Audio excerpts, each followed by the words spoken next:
Bonjour et bienvenue sur le podcast One Thing in a French Day. Aujourd'hui, vendredi 15 janvier 2021, cet épisode, le numéro 1941, s'intitule « Immeuble d'Eugène Coulon, avenue Gallieni à Courbevoie ». J'espère que vous allez bien et que vous êtes de bonne humeur. Je m'appelle Laetitia, je suis française, j'habite près de Paris et je vous raconte au travers de ce podcast un petit bout de ma journée. Abonnez-vous pour recevoir par email le texte du podcast ou plus, comme les tournures de phrases utiles, les notes. Cette année, nous allons particulièrement étudier aussi le subjonctif et il y aura bien sûr des photos sur onethinginafrenchday.com. Immeuble d'Eugène Coulon, avenue Gallieni à Courbevoie. Hier, je vous ai raconté qu'Anne-Laure et moi, nous étions promenés dans notre quartier pendant le second confinement, à la recherche d'immeubles ou de maisons remarquables datant d'avant la Seconde Guerre mondiale. Il y a beaucoup d'immeubles anciens en proche banlieue de Paris, tout comme à Paris d'ailleurs. Après de nombreuses heures de promenade, par tous les temps, parfois hors de notre cercle d'1 kilomètre et hors de la limite de temps autorisée par notre attestation, nous avons chacune choisi un immeuble et une maison. Aujourd'hui, Anne-Laure va vous présenter un immeuble de l'architecte Eugène Coulon qui a beaucoup œuvré sur la commune de Courbevoie. Nous avions bien préparé notre enregistrement avec beaucoup de sérieux, sauf sur un point, l'année de construction de cet immeuble. Vous m'entendrez chercher l'info dans l'excellent livre que j'ai téléchargé sur les bâtisseurs des Hauts-de-Seine sur la période de la fin du 19e au début du 20e siècle. J'ai laissé cette partie de doute dans ce que vous allez entendre pour vous montrer que nous nous sommes nous aussi amusés lors de l'enregistrement. Aujourd'hui, Laetitia, je vous emmène au 14 avenue Gallieni à Courbevoie, voir un immeuble qui a une magnifique porte d'entrée. Il est de style Art Nouveau, un style qu'on appelle parfois le style nouille ou le style métro parce que ce style était l'emblème en fait des bouches de métro parisiens. C'est vrai que la porte d'entrée est la première chose que l'on remarque. Pourrais-tu nous la décrire, s'il te plaît, Anne-Laure ? Oui, c'est tout en arabesque. Alors la porte, elle est ornée de gros tournesols, comme ça, un peu dans les jaunes. Et puis, il y a des feuilles dans les verres d'eau, comme ça, assez doux. Et il y a une porte en fer, une porte aussi ouvragée, en fait. Toujours dans ce style Art Nouveau. Et c'est un immeuble de combien d'étages ? Alors, il a 5 étages. Avec un rez-de-chaussée. Et puis, on peut voir qu'il est à la fois en pierre meulière et à la fois en brique. Donc, la pierre meulière, c'est une pierre qu'on trouve dans les environs de Paris. Oui, il y a beaucoup de maisons qui sont en meulière dans le quartier, Oui, d'ailleurs, notamment. oui, tout à fait. Parce que c'est un matériau qui est très intéressant, en fait.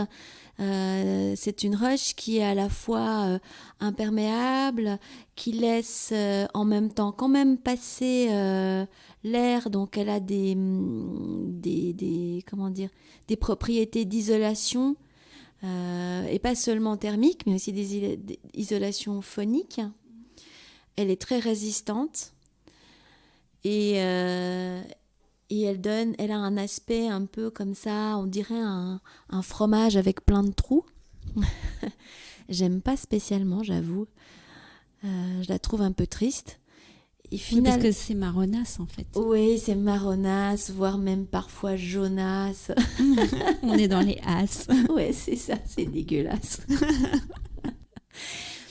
Et puis, ce que j'aime bien dans ce type, par contre, ce que j'aime bien dans ce type d'immeuble, c'est qu'il y a toujours des céramiques. Et là, pareil, sur les céramiques, il y a des dessins de fleurs. Ils étaient assez connus, ces céramistes. Oui, tout à fait. Ouais. C'était Jana et Guérino. Ils avaient une usine à l'avenue de Choisy, à Paris. Ils étaient réputés, d'ailleurs, comme céramistes. En 1896, ils ont décidé de plutôt se diriger vers de la céramique, justement, pour des habitations individuelles ou des immeubles de rapport ou des endroits qui recevaient du public. Et la céramique est entourée de briques. Et il y a deux couleurs. Oui. Ils ont joué aussi sur l'orientation des briques pour faire un effet. En dessin. Et sous la céramique, sous le linteau, on voit le linteau métallique de la fenêtre. Il y a autre chose. Là, les briques vertes, elles sont particulières aussi. C'est des briques vernissées. Oui, émaillées, j'aurais dit. Ce bâtiment, il est quand même assez exceptionnel. Moi, je trouve pas qu'il est très beau, hein, mais il est assez exceptionnel parce que si on regarde, il y a des balcons aussi. Alors, il y a des balcons en fer forgé, ce qui est aussi